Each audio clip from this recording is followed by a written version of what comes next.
뱀에 거쳐. 예. 뱀 속을 보셨어요? 안 보셨어요? 요즘 많이 감자들 캐시죠? 예. 감자 캐는 재미가 하나 딸려오면은 줄줄이 딸려오지요. 예. 그 재미로 이제 감자를 캐거든요. 제가 어렸을 적 기억인데, 요즘 뱀 얘기를 많이 하는 것 같아요. 예. 주일날에도 제가 뱀 얘기를 드려서.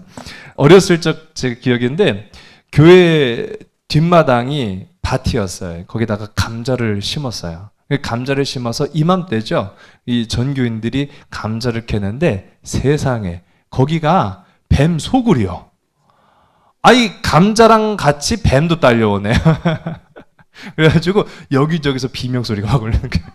뱀의 거처라고 하면 우리가 생각만 해도 막 소름이 끼치고 막 그렇죠. 내일 어떤 날인지 아십니까? 6.25 몇 년 되는 날인 줄 아세요? 70년. 예, 맞아요. 예.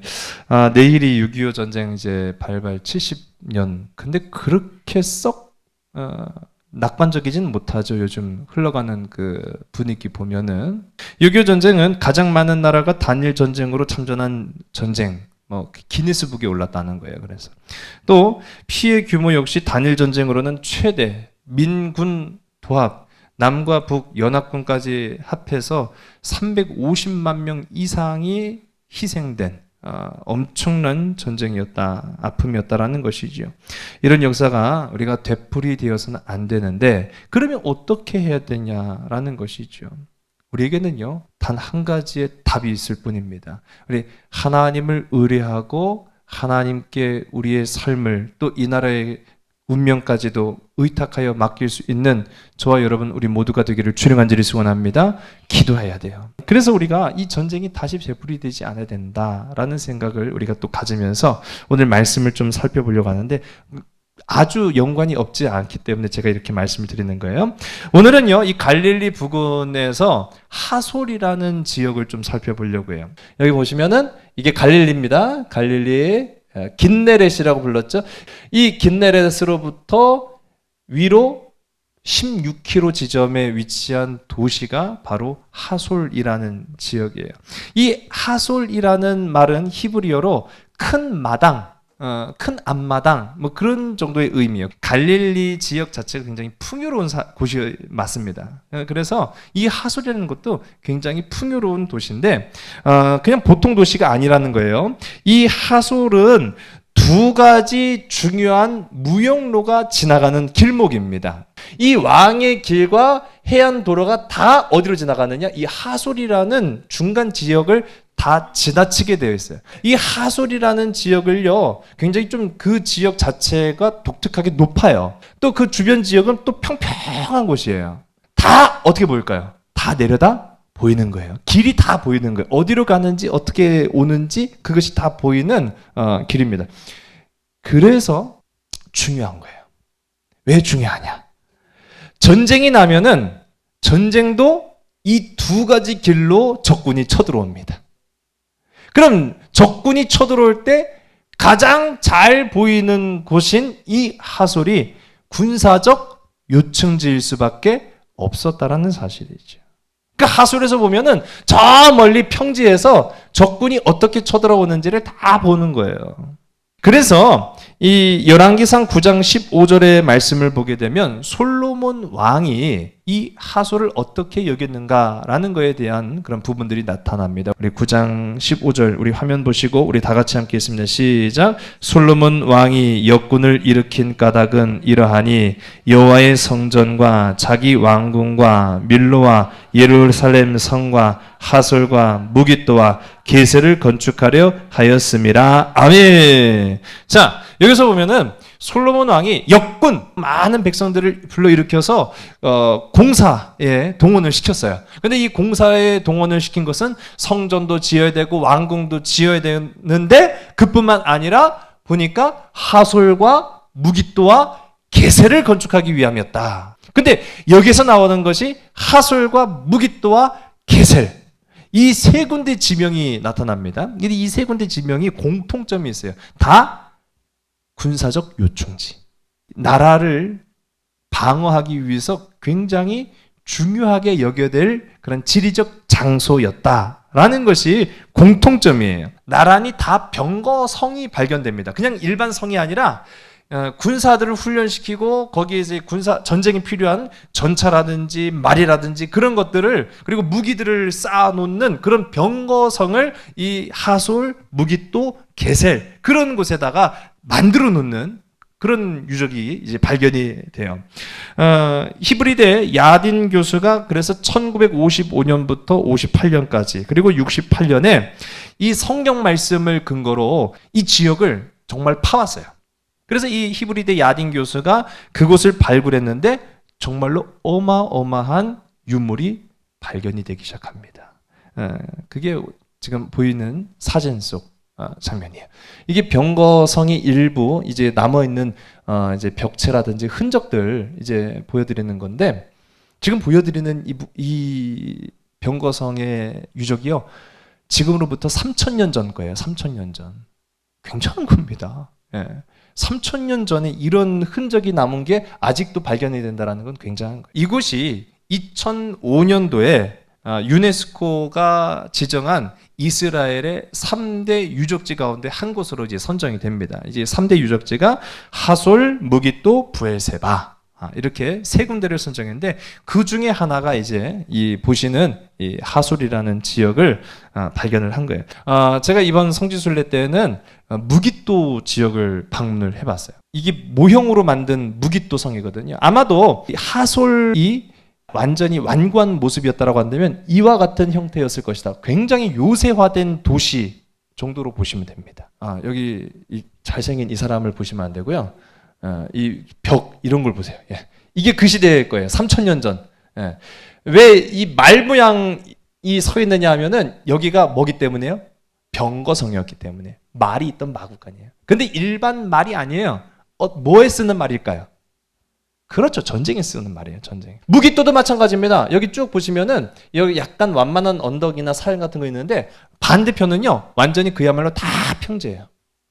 무깃도가 아까 하솔이 군사적 요충지라고 말씀드린 까닭은 그 평지 위에 완만한 언덕이 하나 있어갖고 오는 길목에서 누가 오는지 누가 가는지 다 보인다고 제가 말씀드렸죠. 무깃도도 마찬가지예요. 그 언덕이 올라가면 어디에서 누가 오는지 어디에서 누가 가는지가 다 보이는 그래서 그야말로 군사적 요충지가 바로 무깃도입니다. 군사적 요충지는 전쟁이 많이 난 곳일까요? 아니면 전쟁이 많이 안 난 곳일까요? 전쟁이 많이 난 거예요. 군사적 요충지이기 때문에 서로 빼앗기 위해서 전쟁을 벌였던 장소가 군사적 요충지입니다. 예, 마찬가지로 하솔이라는 지역도 군사적 요충지면서 동시에 빈번한 전쟁과 싸움이 일어났던 곳이 바로 하솔이다. 하솔, 무깃도, 게셀 이렇게 제가 아까 말씀드렸는데 솔로몬이 하솔과 무깃도와 게셀의 병거성을 만들었다라고 한 것이 그게 역사적 사실로 분명한 까닭이 다 발굴했다고 했잖아요. 다 발굴했는데 이 성을 만드는 건축 방식이 상당히 똑같았어요. 지금 보여드리는 이 그림이 이 성의 어디를 나타낸 그림이겠습니까? 수요일에는 좀 우리 좀 공부도 하고 좀 퀴즈도 맞추고 상품은 없습니다만은 상품이 없다는 말에 좀 낙심한 표정이 역력하신 것 같은데 마구간 이거 없으면 안 돼요. 맞추신 것 같은데 문이에요. 문. 이게 성의 문이에요. 이게 바로 무깃도입니다. 무깃도의 성문. 이게 하솔의 성문. 이게 게셀의 성문. 다 형태가 비슷하죠.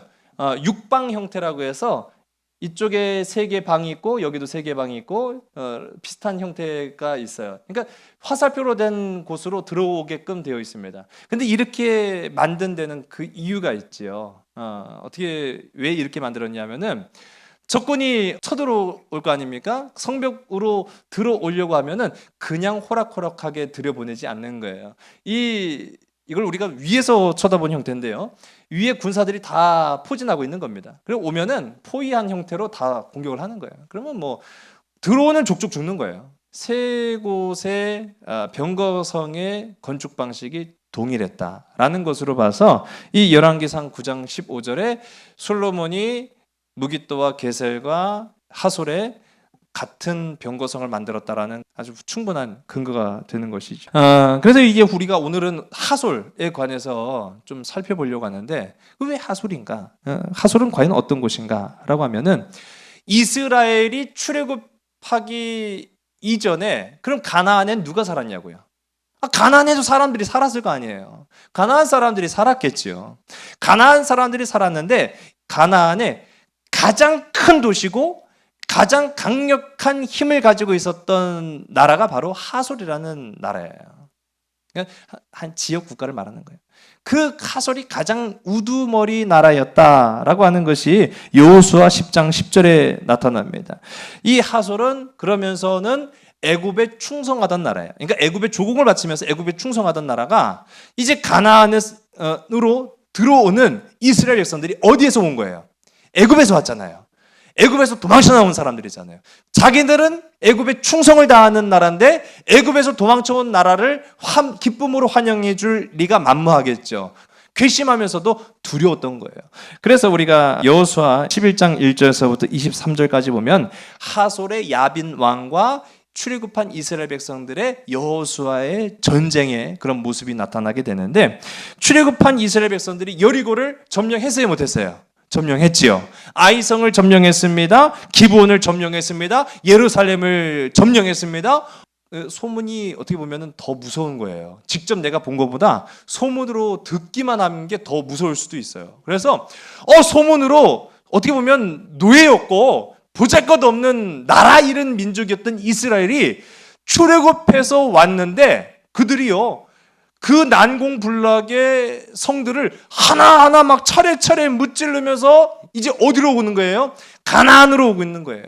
그 가나안으로 온다라는 소식을 들었던 이 하솔 왕 야빈이 두려움이 휩싸입니다. 이 하솔 왕 야빈이 주변 국가들을 다 끌어모아요. 주변 국가들을 끌어모아서 연합군을 만들어 전쟁을 대비합니다. 그게 여호수아서 11장 1절에서부터 5절의 말씀인데, 우리 화면을 함께 보시고 우리 함께 있으면 시작. 하솔 왕 야빈이 이 소식을 듣고 마던 왕 요박과 시므론 왕과 악삽 왕과 및 북쪽 산지와 긴네롯 남쪽 아라바와 평지와 서쪽 돌의 높은 곳에 있는 왕들과 동쪽과 서쪽의 가나안 족속과 아모리 족속과 헷 족속과 브리스 족속과 산지의 여부스 족속과 미스바 땅 헤르몬 산 아래 히위 족속에게 사람을 보내매 그들이 그 모든 군대를 거느리고 나왔으니 백성이 많아 해변에 수많은 모래 같고 말과 병거도 심히 많았으며 이 왕들이 모두 모여 나와서 이스라엘과 싸우려고 메론 물가의 앞에 함께 진쳤더라. 아멘. 두려움이 휩싸였던 가나안의 우두머리 이 하솔 왕이 주변 국가 왕들을 다 불러 모아가지고, 야, 이거 우리 대비해야 된다. 그래서 저 이스라엘을 쳐서 물리치자. 이거는 완전히 프로와 아마추어의 싸움이잖아요. 방금 읽었던 말씀 가운데 보면은 말과 병거가 심히 많았다라고 하는 거예요. 병마 하나가 군사 100명을 대상으로 싸울 수 있습니다. 그러니까 일당 100인 거죠. 그런 병마와 말도 심히 많았고 병사들은 모래알처럼 많았다라고 말하고 있어요. 이건 기가 막힌 싸움 아닙니까? 결과가 이미 정해져 있는 싸움이었잖아요. 그러나 6절의 말씀 보면 반전이 일어납니다. 우리 6절 말씀 함께 했으면 시작. 여호와께서 여호수아에게 이르시되 그들로 말미암아 두려워하지 말라. 내일 이맘때 내가 그들을 이스라엘 앞에 넘겨주어 몰살시키리니 너는 그들의 말 뒷발의 힘줄을 끊고 그들의 병거를 불사르라 하시니라. 아멘. 여기에서 하나님께서 먼저 뭐라고 말씀하세요? 두려워하지 말아라. 여러분, 이 거칠은 세상을 살아갈 때 이 말만큼 위로가 되는 말이 있을까요? 여러분, 하나님은 오늘도 전쟁 같은 삶을 살아가는 우리 모든 믿음의 백성들에게 이렇게 말씀하십니다. 두려워하지 말아라. 두려워하지 말아라. 여러분, 내 삶에 어떠한 싸움이 있을지, 어떠한 위기가 나를 진치고 나를 정말로 몰아갈지는 아무도 몰라요. 그런데 분명한 가지는 우리는 미지의 싸움 앞에 늘 두려운 것이 있습니다. 여호수아라고 두렵지 않았겠습니까? 만일 그가 두렵지 않다라는 걸 알았으면 왜 하나님께서 여호수아에게 두려워하지 말아라고 했겠어요? 그는 지도자였기 때문에 내색을 할 수 없었을 뿐이지 그 마음에 여전히 인간된 두려움과 걱정과 염려가 있었다라는 걸 말하는 거예요. 그때 하나님께서 여호수아에게 나타나셔서 말씀하시기를 너는 두려워하지 말아라. 누구로 말미암아요? 그들을 말미암아. 여러분, 세상으로 말미암아 두려워하지 않는 저와 여러분 되길 간절히 소원합니다. 우리가 말씀을 사모하는 것은요, 공부하는 까닭은 바로 이런 메시지, 위로의 메시지가 우리와 늘 함께한다는 걸 확인하기 위한 거예요. 그리고 적용하기 위한 거예요. 두려워하지 말라고 말씀하시고 내가 그들을 내일 이맘때에는 네 손에 붙여줄 것이다 그렇게 말하고 있어요. 자, 여기서 우리가 또 한 가지 기억을 해야 될 것이 있습니다. 하나님은 모든 밥을 다 지어서 우리에게 먹여주시는 분이 아니에요. 그러면 우리는 그 다음에 또 어떻게 할까요? 또 먹여달라고 하겠죠. 오늘 성경에 우리가 방금 읽은 이 6절의 말씀을 보면 내일 이맘때 내가 그들을 이스라엘 앞에 넘겨주어 몰살시키리니, 그러니까 전쟁에 내가 나가야 되는 거예요.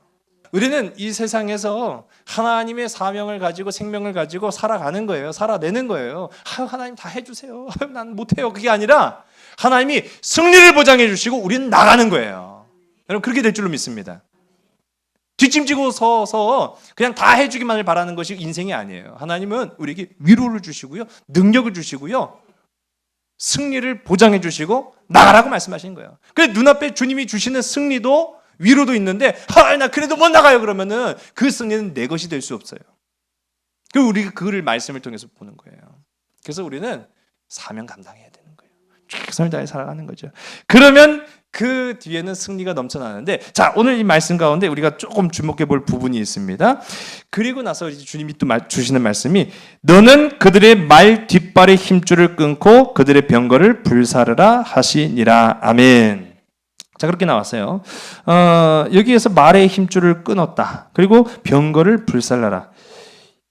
말의 힘줄을 지금 끊어야 돼요? 나중에 끊어야 돼요? 전쟁에서 승리하고 끊어야 돼요? 아니면 전쟁하려고 이렇게 막 몰래 가갖고 말 힘줄 딱 끊어놓고 시작을 해야 돼요? 자, 어떤 게 순서일까요? 네? 몰래 가서 우리 권사님은 몰래 잘 가시나 보다. 밤중에 몰래 가갖고 말한테 가만히 있어. 딱 끊고. 이게 어떤 의미냐면요, 아니 우리가 사실 일반적으로 생각할 때 말이 그만큼 전쟁의 큰 무기니까 우리 상식적으로는 말의 힘줄을 끊어놓고 싸우라고 하는 얘기구나 그럴 수 있잖아요. 그런데 아니에요. 뒤에 부분을 보게 되면 여호수아가 전쟁을 다 끝마치고 말의 힘줄을 끊고 병거를 불살라요. 여호수아가 못 알아들어서가 아니에요. 여호수아가 제대로 알아들어서기 때문입니다. 그러면 그 병거가 있는데도 그냥 싸웠다는 거 아니에요. 병마가 있는데도 그냥 싸웠다는 거 아니에요. 그럼에도 불구하고 하나님이 승리를 보장해 주셨다라는 것. 그리고 담대함으로 여호수아가 나가서 싸워서 이겼다라는 것. 그리고 마침내는 이 하솔 왕 야빈의 머리를 칼로 쳐서 죽였다라는 것. 우리가 이제 결론으로 이렇게 보면 알 수 있는데, 여기에서 이제 중요한 것 제가 한 가지, 말의 힘줄을 끌어라라는 거예요. 이 말은 굉장히 강력한 군사적 무기이면 틀림이 없습니다. 그런데 전쟁에 다 이겼으면은 그 말을 전리품으로 써야죠. 그래야 되는 거 아니에요? 전쟁에 이기기 위해서 먼저 가서 말의 힘줄을 끊었으면 몰라도 전쟁이 이긴 후에는 그 말의 힘줄을 끊으면 돼야 한대요. 군사적으로 봤을 때, 전략적으로 봤을 때 끊으면 안 되잖아요. 그거 우리 거잖아요. 그러면 이겼으면. 그런데 놀랍게도 전쟁에 이긴 후에 여호수아는 그 빼앗은 모든 병마와 병거의 말의 힘줄을 끊고 병거를 불살라 버렸다는 거예요. 못 쓰게. 두 가지입니다. 더 이상 육적인 전쟁에 힘쓰지 말아라는 거예요. 병거를 가지고 있으면 어떻게 될까요? 내가 힘이 이 정도로 강력해졌어. 그러면 세상에 겁나지 않는 거예요. 그러니까 한마디로 하면 겁대가리를 상실해버린 거예요. 겁대가리를 상실해버리면 싸움을 안 해도 될 거를 싸우고 싶어져. 왜? 병마를 가지고 있잖아요. 그럼 얼마든지 나가서 싸울 수 있는 거 아니겠어요? 하나님께서 싸웠어도 그 말의 힘줄을 끊어버리고 병거를 불살라라는 것은 육적인 전쟁에 매달리지 말아라는 거예요. 또 다른 하나의 강력한 이유는 바로 하나님만을 의지하라는 거예요. 병마가 필요 없어도 상관없어요. 병거가 없어도 상관이 없어요. 우리는 하나님만 있으면 된다는 거예요.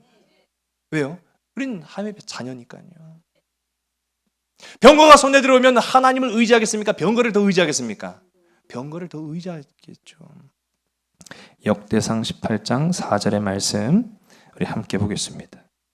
다윗이 그에게서 병거 1000대와 기병 7000명과 보병 20000명을 빼앗고 다윗이 그 병거 100대의 말들만 남기고 그 외의 병거의 말은 다 발의 힘줄을 끊었더니. 아멘. 이와 비슷한 장면이 다윗에게도 나타나는 사건을 우리가 지금 방금 읽었습니다. 병거 7000대를 빼앗았어요. 그런데 그 병거 7000대 중에 100대, 그러니까 100마리만 남겨놓고 6900대의 힘줄을 다 끊어버린 거예요. 오우, 거의 거진 7000마리 가까운 말의 힘줄을 끊어서 못 쓰게 만들어버린 거예요. 영화 속에서 다윗이 막 늠름하게 막 칼을 차고 막 방패를 하고, 그런데 나귀 타고 다녔습니다.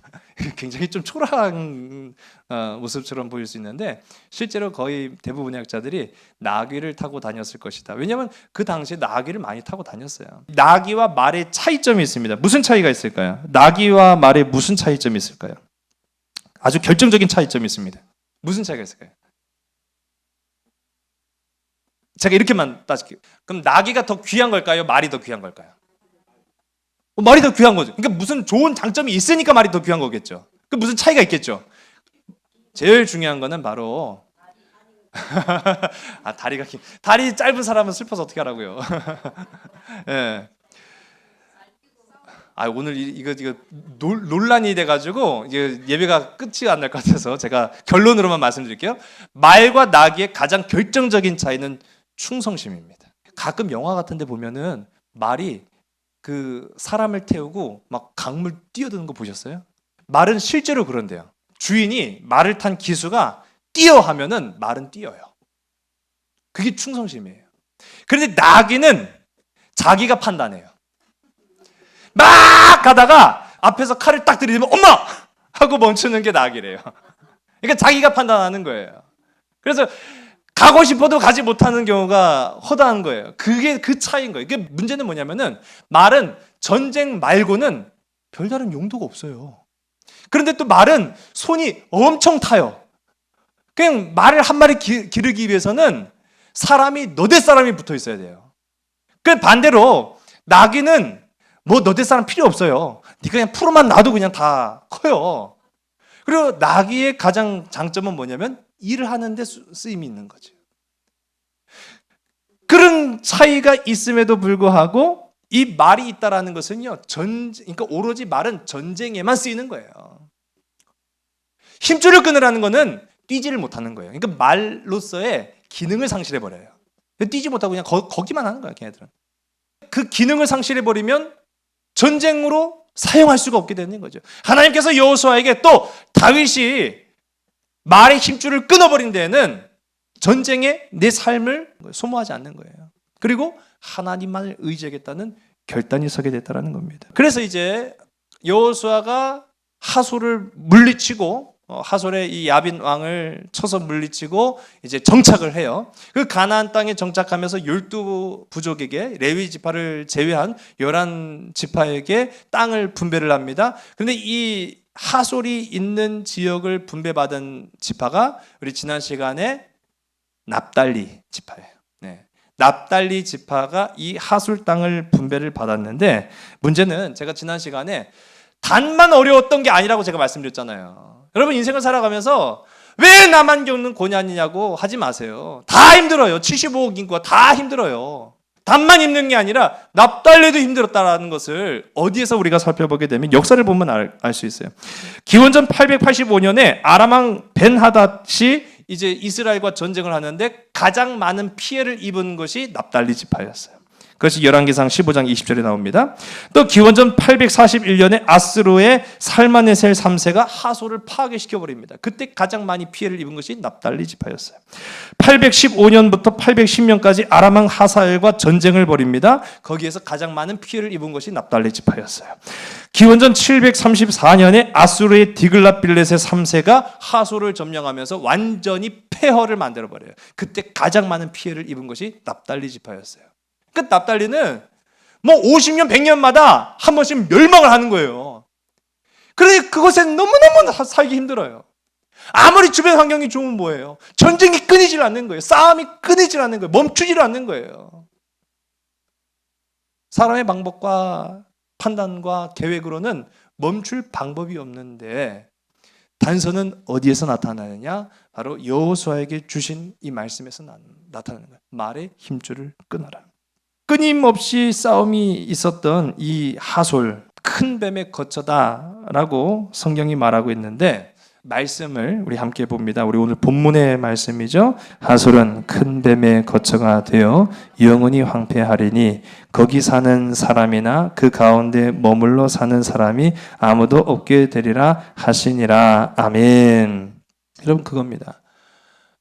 예레미야가 예언을 한 거예요. 큰 뱀의 거처가 된다는 것은요, 싸움이 끊이질 않는 장소가 되어서 싸움에 매몰되고 그 싸움에만 자신의 모든 인생의 목적을 두는 사람에게는 결국은 황폐하게 될 것이다 라는 것이 이 예언의 말씀이었고, 실제로요 아직도 그 유물이 발굴하고 있을 정도로 수천 년 전 어마어마한 마을과 도시를 형성한 이 하솔이요 그 이후에 역사에서 흔적도 없이 사라져요. 나중에는 발굴을 해야만 나올 정도로 흔적도 없이 사라지고 사람들이 살지 않는 결국은 황폐한 땅이 되고 말았습니다. 이걸 우리가 이제 오늘 말씀을 우리는 이제 영적으로 받아야 해요. 어떻게 해야 우리의 삶 속에도 이와 같은 싸움을 멈추게 할 수 있는가? 멈추게 할 수 있는가? 여러분, 제일 좋은 곳이 반대로 가장 많은 유혹이 있는 곳이다라는 겁니다. 우리가 제일 좋게 여겨지는 곳을요, 보세요. 거기에 가장 큰 유혹이 뱀처럼 또아리를 뜨고 도사리고 있어요. 여러분, 싸움이 있는 자리는 싸움이 늘 있습니다. 다툼이 있는 자리는 다툼이 늘 있습니다. 우리 그런 것들을 보게 돼요. 왜 그럴까? 거기에 내가 좋게 여기는 것이 하나씩은 다 있기 때문인 거예요. 권력의 암투가 있는 곳이에요. 자리 다툼이 있는 것이에요. 거기에는 싸움이 멈출 수가 없어요. 그러면 우리가 이 싸움을 어떻게 해야만 하느냐라고 했을 때 성경은 말합니다. 말의 힘줄을 끊어버려라. 역대상 18장 6절의 말씀. 다윗이 다메섹 아람에 수비대를 두매 아람 사람이 다윗의 종이 되어 조공을 바치니라. 다윗이 어디로 가든지 여호와께서 이기게 하시니라. 아멘. 우리 이전의 말씀에서 다윗이 전쟁에서 이기고도 그 말을 거진 7,000마리 되는 말에 힘줄을 끊어서 못 쓰게 만들어 버렸어요. 그럼에도 불구하고 다윗은 어떻게 했어요? 가는 곳마다 하나님께서 이기게 하셨느니라. 여러분, 우리의 삶 속에도 이거를 체험하시기 바랍니다. 말씀을 체험하는 저와 여러분 되길 간절히 소원합니다. 세상 사람들이 보기 좋게 여겨지는 것들, 그래서 정말로 거기만 가면 내 모든 환상이 다 이루어질 것만 같이 여겨지는 것에서 우리가요 말의 힘줄을 끊자고요. 우리 선택하는 거예요. 세상 좋은 그것을 가서 지지고 볶고 터지고 둘 중에 하나가 죽든지 다 죽든지 해서 싸움터로 들어가든지 아니면 그곳에서 우리는요 선포하는 거야. 나는 하나님의 백성, 하나님의 자녀, 예수님의 제자, 십자가의 증인. 철저하게 말의 힘줄을 끊어버리고 오직 말씀을 우리의 삶의 소망으로 살아가는 사람들. 자, 어떤 사람들이 승리자가 되느냐라는 것은 우리가 방금 말씀을 통해 읽었습니다. 다윗이 가는 곳마다 말이 없어도, 전쟁에 강력한 무기가 없어도 하나님은 다윗을 승리자 되게 하셨다. 오늘 저와 여러분 말의 힘줄을 끊어서 최후 승리를 거둘 수 있는 복된 저와 여러분, 우리 모든 믿음의 지체들 다 되시기를 주의 이름 간절히 소원합니다. 기도하시겠습니다. 아버지 하나님, 오늘도 우리가 말씀을 통하여서 주님의 은혜를, 주님의 말씀을 주님이 우리에게 주신 사명을 생각해 봅니다.